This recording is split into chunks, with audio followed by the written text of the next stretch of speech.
नमस्कार, मैं हूं निकिता और आप देख रहे हैं सत्य हिंदी। एक नजर डालते हैं अब तक की सुर्खियों पर। अरावली मामले में सुप्रीम कोर्ट के फैसले का पर्यावरण मंत्री ने किया स्वागत। खनन प्रतिबंध बरकरार रहेगा। पर्यावरण मंत्री नए खनन पट्टों को जारी करने या पुराने खनन पट्टों को रिन्यू करने पर भी रोक जारी रहेगी। अरावली मामले में आए सुप्रीम कोर्ट के आज के फैसले का केंद्रीय पर्यावरण मंत्री भूपेंद्र यादव ने स्वागत किया है। भूपेंद्र यादव ने कहा कि मैं अरावली रेंज से जुड़े सुप्रीम कोर्ट के आदेश पर स्थगन और इस मामले के अध्ययन के लिए नई समिति के गठन से जुड़े निर्देशों का स्वागत करता हूं। उन्होंने एक्स पर लिखा कि अरावली रेंज के संरक्षण और पुनर्स्थापन के लिए पर्यावरण, वन और जलवायु परिवर्तन मंत्रालय से जो भी सहयोग मांगा जाएगा उसे देने के लिए हम प्रतिबद्ध हैं। माइनिंग पर पूरी तरह से प्रतिबंध बरकरार रहेगा। साथ ही नए खनन पट्टों को जारी करने या पुराने खनन पट्टों को रिन्यू करने पर भी रोक जारी रहेगी। अरावली पर सुप्रीम कोर्ट ने अपने ही फैसले पर लगाई रोक। सुप्रीम कोर्ट ने कहा कि इस आदेश की दोबारा समीक्षा की जाएगी। मामले की अगली सुनवाई 21 जनवरी 2026 को होगी। सुप्रीम कोर्ट ने सोमवार को अपने ही 20 नवंबर 2025 के उस फैसले पर रोक लगा दी है जिसमें अरावली रेंज की परिभाषा को बदल दिया गया था। कोर्ट ने साफ कहा कि अगली सुनवाई यानी 21 जनवरी 2026 तक यह आदेश लागू नहीं होगा। बता दें कि सुप्रीम कोर्ट ने नवंबर 2025 में पर्यावरण मंत्रालय की सिफारिश को स्वीकार कर लिया था जिसमें अरावली पहाड़ियों की नई परिभाषा दी गई है। इसके अनुसार अब केवल वे जमीन के हिस्से अरावली माने जाएंगे जो अपने आसपास की जमीन से 100 मीटर या उससे ज्यादा ऊंचे हों। सुप्रीम कोर्ट ने आज 29 दिसंबर के आदेश में कहा कि इसकी दोबारा समीक्षा की जाएगी। सुप्रीम अदालत ने इस मामले में एक विशेषज्ञ पैनल गठित करने का प्रस्ताव दिया है जो अरावली की ऊंचाई और क्षेत्र में खनन की अनुमति से जुड़े सवालों की गहन जांच करेगा।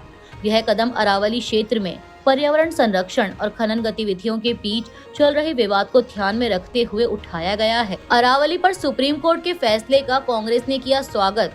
कांग्रेस ने पर्यावरण मंत्री से की इस्तीफे की मांग। मोदी सरकार की साजिशों से बचने के लिए संघर्ष निरंतर जारी रखना होगा।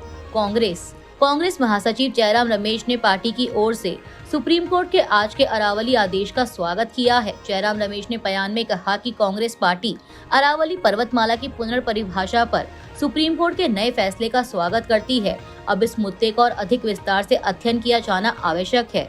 यह याद रखना महत्वपूर्ण है कि इस पुनर्परिभाषा का भारतीय वन सर्वेक्षण, सुप्रीम कोर्ट की केंद्रीय अधिकार प्राप्त समिति और स्वयं एमिक्स क्यूरी यानी अदालती प्रतिनिधि ने विरोध किया है।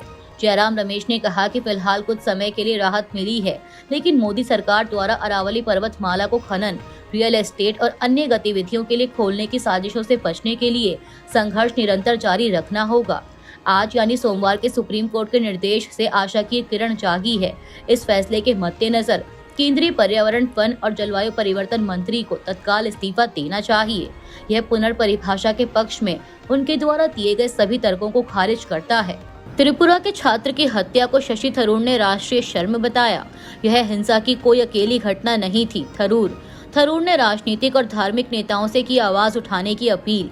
त्रिपुरा के छात्र की हत्या को कांग्रेस सांसद शशि थरूर ने राष्ट्रीय शर्म बताया है। थरूर ने सोशल मीडिया पर एक कड़े संदेश में लिखा कि उत्तराखंड में यह क्रूर हत्या सिर्फ एक दुखद घटना नहीं है, यह एक राष्ट्रीय शर्म है। त्रिपुरा का एक युवा, गर्व करने वाला भारतीय नस्लीय भेदभाव का शिकार हुआ। उसे चीनी और मोमो जैसे अपमानजनक शब्दों से अपमानित किया गया और आखिरकार उसकी हत्या कर दी गई। यह हिंसा की कोई अकेली घटना नहीं थी। यह अज्ञानता, पूर्वाग्रह और हमारे समाज की अपनी विविधता को पहचानने और उसका सम्मान करने में विफलता का नतीजा था। उन्होंने आगे कहा कि यह चौंकाने वाला और बहुत शर्मनाक है कि उत्तर भारत में नस्लवाद बढ़ रहा है, जो अक्सर हल्के फुल्के मजाक या सिस्टम की अनदेखी की आड़ में छिपा होता है। अपनी समृद्ध संस्कृति, भाषाओं और परंपराओं के साथ पूर्वोत्तर भारतीय पहचान का कोई दूर का हिस्सा नहीं है, यह इसका केंद्र है। फिर भी इस क्षेत्र के लोगों को नियमित रूप से नस्लीय भेदभाव, बहिष्कार और दुर्व्यवहार का सामना करना पड़ता है। यह खत्म होना चाहिए। थरूर ने कहा कि राजनीतिक नेताओं को बोलना चाहिए, धार्मिक नेताओं को आवाज उठानी चाहिए। चुप्पी सहमति है। मैं उन लोगों से अपील करता हूं जो धर्म को बनाए रखने का दावा करते हैं, वे याद रखें कि हिंदू धर्म अपने मूल में बहुलवाद और समावेश की परंपरा है। एंजल चकमा हत्या, नस्लीय एंगल के ठोस सबूत नहीं। उत्तराखंड पुलिस का दावा, शराब की दुकान पर हुई थी बहस। पुलिस का बयान, नस्लीय टिप्पणी के आरोप बेबुनियाद। उत्तराखंड पुलिस ने सोमवार को कहा कि देहरादून में 24 वर्षीय त्रिपुरा के छात्र एंजल चकमा की हत्या के मामले में अब तक नस्लीय भेदभाव से जुड़ा कोई ठोस सबूत नहीं मिला है। जांच अधिकारी पीडी भट्ट ने बताया कि नस्लीय टिप्पणी के आरोप फिलहाल बेबुनियाद हैं। पुलिस के अनुसार यह घटना एक शराब की दुकान के पास हुई, जहां आरोपी सूरज अपने बेटे का जन्मदिन मना रहा था। उसी दौरान एंजल चकमा और उसका भाई माइकल शराब खरीदने पहुंचे, जिसके बाद दोनों पक्षों में बहस हुई और मामला हिंसक हो गया। चकमा पर नुकीली चीज से हमला किया गया और इलाज के दौरान 26 दिसंबर को उसकी मौत हो गई। पुलिस ने 5 आरोपियों को गिरफ्तार किया है, जिनमें से एक मणिपुर का है और 2 नाबालिग हैं। एक आरोपी नेपाल का है, जिसकी तलाश जारी है। देहरादून में नस्लीय हमले में त्रिपुरा के एक युवा की मौत। युवा को चीनी और मोमो कहा गया। उसने कहा कि वह त्रिपुरा से है। पुलिस ने 5 आरोपियों को गिरफ्तार कर लिया है, एक आरोपी फरार। देहरादून में 24 वर्षीय MBA छात्र एंजल चकमा की नस्लीय हमले में मौत का मामला सामने आया है। एंजल उत्तराखंड की जिज्ञासा यूनिवर्सिटी में फाइनल ईयर का छात्र था और उसे एक फ्रेंच मल्टीनेशनल कंपनी में प्लेसमेंट भी मिल चुका था। 9 दिसंबर को वह अपने छोटे भाई माइकल के साथ देहरादून में था, तभी 6 लोगों के एक समूह ने, जिसमें 2 नाबालिग भी शामिल थे, उनसे झगड़ा किया, जो नस्लीय हमले में बदल गया। आरोप है कि हमलावरों ने उन्हें चीनी और मोमो कहकर गालियां दी। चकमा ने उन्हें बताया कि वे त्रिपुरा से हैं और भारतीय हैं, लेकिन ग्रुप ने उन्हें ताना मारना जारी रखा और चाकू से हमला किया। हमले में एंजल गंभीर रूप से घायल हो गए और 17 दिन बाद 26 दिसंबर को उनकी मौत हो गई। पुलिस ने 5 आरोपियों को गिरफ्तार कर लिया है, जबकि एक आरोपी फरार है। परिवार ने FIR और गिरफ्तारी में देरी पर सवाल उठाए हैं। त्रिपुरा की राजधानी अगरतला में प्रदर्शन तेज। प्रदर्शनकारियों ने की आरोपियों को कड़ी सजा देने की मांग। त्रिपुरा CM साहा और उत्तराखंड के मुख्यमंत्री धामी ने न्याय का भरोसा दिया। द इंडियन एक्सप्रेस की एक रिपोर्ट के मुताबिक त्रिपुरा की राजधानी अगरतला में एंजल चकमा की मौत के खिलाफ प्रदर्शन तेज हो गए हैं, जहां लोग आरोपियों को कड़ी सजा देने की मांग कर रहे हैं। एंजल के चाचा मोमेन चकमा ने कहा कि परिवार एक होशियार और होनहार बेटे को खोने के सदमे में है। उन्होंने बताया कि एंजल ने उत्तराखंड में MBA की पढ़ाई के लिए स्टूडेंट लोन लिया था और फाइनल सेमेस्टर की परीक्षा देने वाला था। एंजल के पिता BSF हेड कांस्टेबल तरुण प्रसाद चकमा ने आरोप लगाया कि पुलिस ने शुरुआत में FIR दर्ज करने से इनकार किया और दबाव के बाद ही मामला दर्ज हुआ। घटना के बाद एंजल की मां अपने छोटे बेटे को उत्तराखंड भेजने से डर रही हैं। त्रिपुरा के मुख्यमंत्री माणिक साहा और उत्तराखंड के मुख्यमंत्री पुष्कर सिंह धामी ने न्याय का भरोसा दिलाया है। वहीं इस घटना की निंदा करते हुए नेताओं ने इसे नस्लीय हिंसा करार दिया और सख्त कार्रवाई की मांग की है। देहरादून में त्रिपुरा के स्टूडेंट की हत्या पर राहुल गांधी ने दी कड़ी प्रतिक्रिया।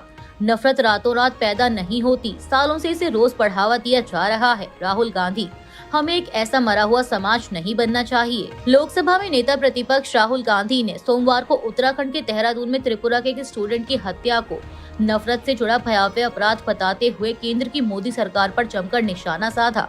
राहुल गांधी ने एक्स पर लिखा कि देहरादून में एंजल चकमा और उनके भाई माइकल के साथ जो हुआ वह एक भयानक नफरत का अपराध है।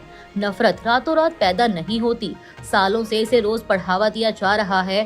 खासकर हमारे युवाओं को जहरीले कंटेंट और गैर जिम्मेदार कहानियों के जरिए और सत्ताधारी बीजेपी के नफरत फैलाने वाले नेताओं द्वारा इसे नॉर्मल बनाया जा रहा है।